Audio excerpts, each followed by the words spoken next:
जय हिंद दोस्तों, स्वागत है आप सभी का हमारे चैनल ट्रेवलिंग विद में।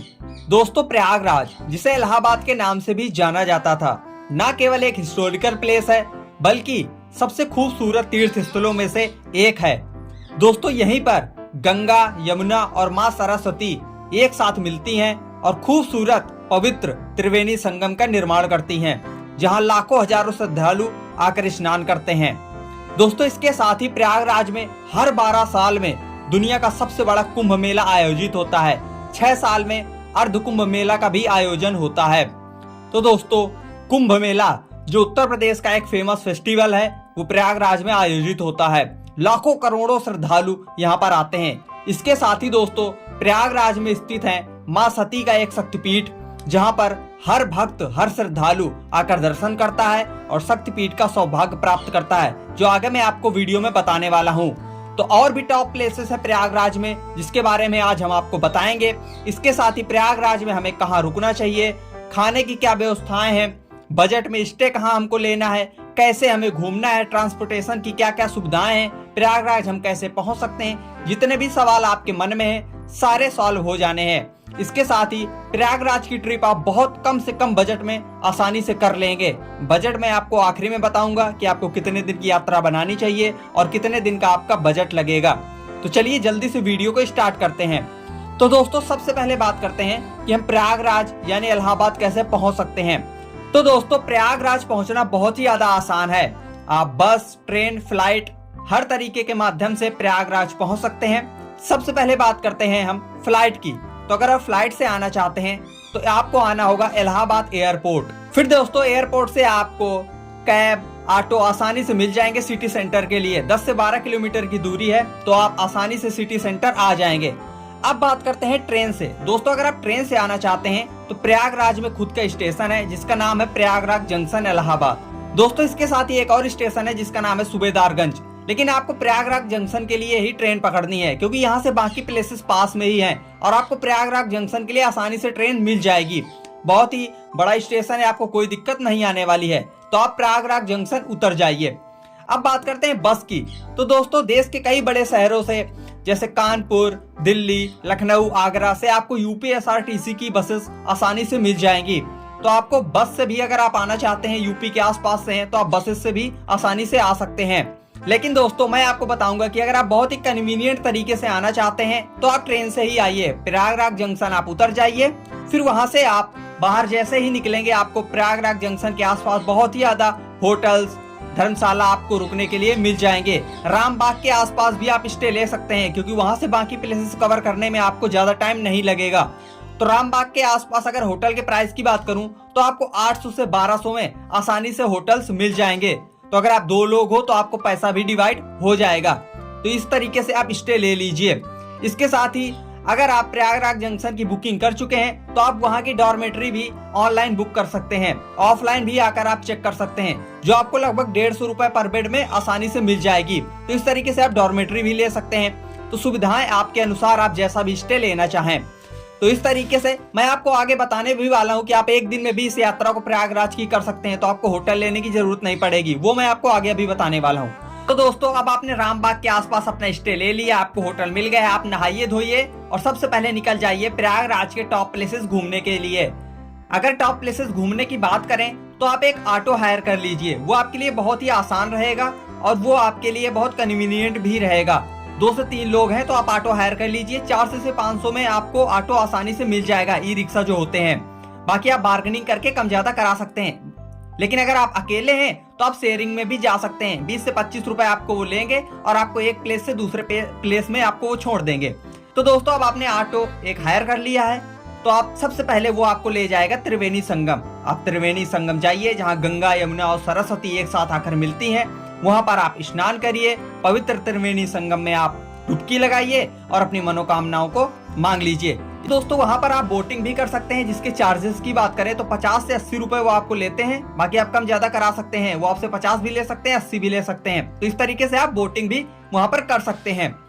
फिर दोस्तों, वहां से आप चले जाइए न्यू यमुना ब्रिज। बहुत ही खूबसूरत है और यह इंडिया का दूसरा सबसे बड़ा केबल सस्पेंशन ब्रिज है मुंबई के बाद में।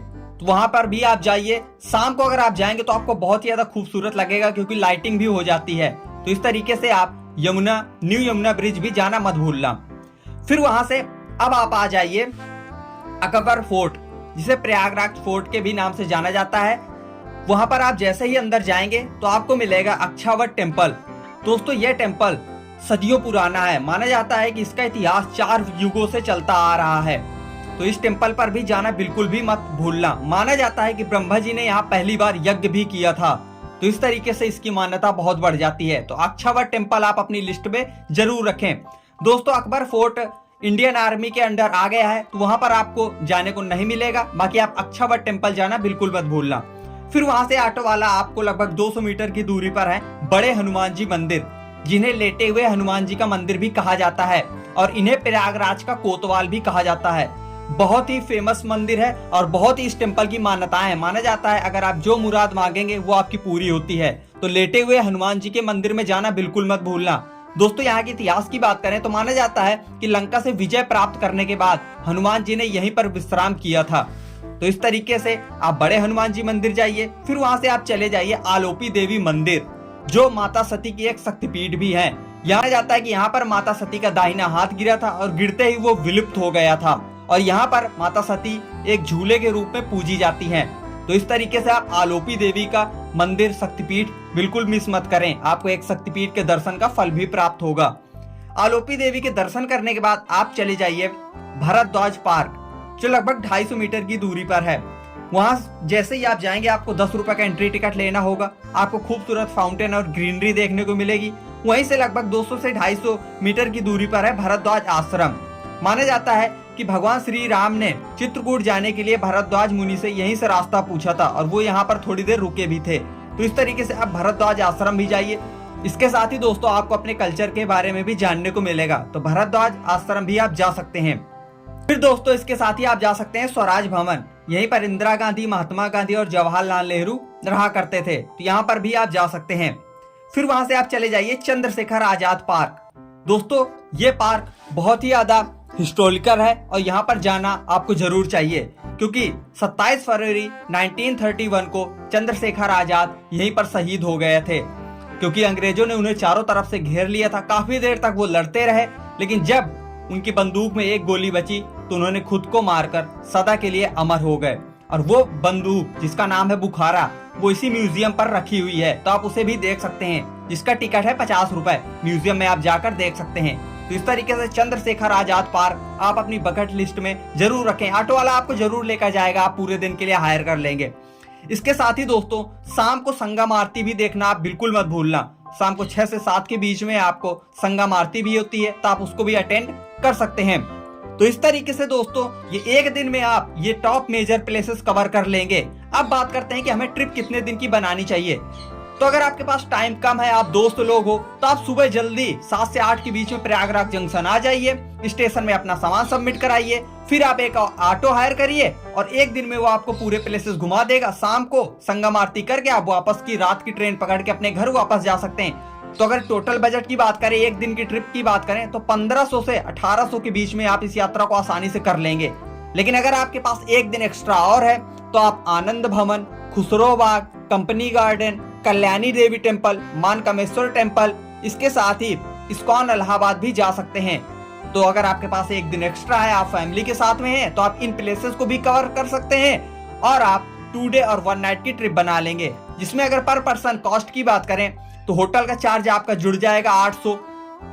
तो आपकी ये ट्रिप हो जाएगी लगभग 2200 से 2500 पर पर्सन में। आप इलाहाबाद की, प्रयागराज की खूबसूरत जर्नी को आसानी से कर लेंगे, आपको कोई दिक्कत नहीं आने वाली है। तो मैंने आपको 1 दिन की और 2 दिन की दोनों ट्रिप मैंने आपको बता दी है। जैसे आपको ठीक लगे आप अपनी यात्रा बना लीजिए, कोई भी दिक्कत, कोई भी समस्या आपको नहीं आने वाली है। खाने पीने की बात करें तो वहां पर आपको 120 रुपए में नॉर्मल थाली और 180 रुपए में आपको फुल थाली मिल जाएगी। तो खाने में भी आपको कोई दिक्कत नहीं आने वाली। स्ट्रीट फूड भी आपको आसानी से मिल जाएंगे। पर डे आप लगभग 350 से 400 में आप आसानी से आपका मील हो जाएगा। तो इस तरीके से मैंने आपको संपूर्ण बजट बता दिया है। कोई और सवाल हो प्रयागराज ट्रिप से रिलेटेड तो आप कमेंट सेक्शन में पूछ सकते हैं, आपको जवाब दिया जाएगा। मिलते हैं एक और ऐसी ही नई वीडियो के साथ, तब तक के लिए आप खुश रहें। जय हिंद, वंदे मातरम।